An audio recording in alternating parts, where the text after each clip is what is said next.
നടൻ സിദ്ദിഖിന് മുൻകൂർ ജാമ്യം. 2 ആഴ്ചത്തേക്ക് അറസ്റ്റ് തടഞ്ഞ് സുപ്രീം കോടതി. ജാമ്യം കർശന ഉപാധികളോടെ. ഉപാധികൾ വിചാരണ കോടതി തീരുമാനിക്കും. ജാമ്യം പരാതിയിലെ കാലതാമസം കണക്കിലെടുത്ത്. കാലതാമസത്തിന്റെ പേരിൽ നീതി നിഷേധിക്കാൻ പാടില്ലെന്ന് മന്ത്രി ആർ ബിന്ദു.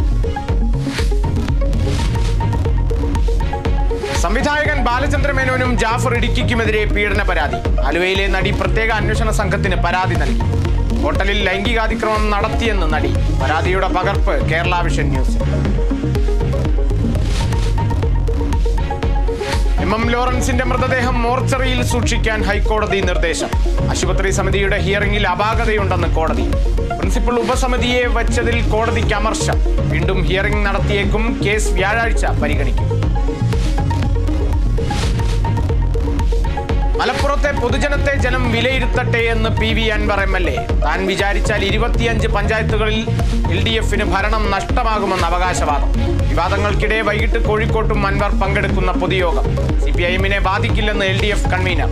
അൻവറിന്റെ ഉടമസ്ഥതയിലായിരുന്ന പാർക്കിലെ തടയണ പൊളിക്കാൻ നടപടി തുടങ്ങി. CPIM RSS ബന്ധമെന്ന ആരോപണത്തിൽ മറുപടിയുമായി മുഖ്യമന്ത്രി. പിന്നിൽ സ്വർണം ഹവാലക്കടത്തുമായി ബന്ധപ്പെട്ട പോലീസ് നടപടിയിലെ അസ്വാരസ്യം. RSSനോട് പാർട്ടിക്ക് മൃദു സമീപനമെന്ന ആരോപണം വ്യാജമെന്നും പിണറായി വിജയൻ. മുഖ്യമന്ത്രിയുടെ പ്രതികരണം ദി ഹിന്ദു പത്രത്തിന് നൽകിയ അഭിമുഖത്തിൽ. സർക്കാരിനെതിരെ പ്രതിപക്ഷ നേതാവ്. CPIM-കാർക്ക് സർക്കാർ പൂർണ്ണ സംരക്ഷണം ഒരുക്കുന്നു. പാർട്ടിയിൽ നിന്നും പുറത്തുപോയാൽ അപ്പോൾ നടപടിയെന്നും VD സതീശൻ. അൻവർ പറഞ്ഞതെല്ലാം പ്രതിപക്ഷം നേരത്തെ പറഞ്ഞ കാര്യം.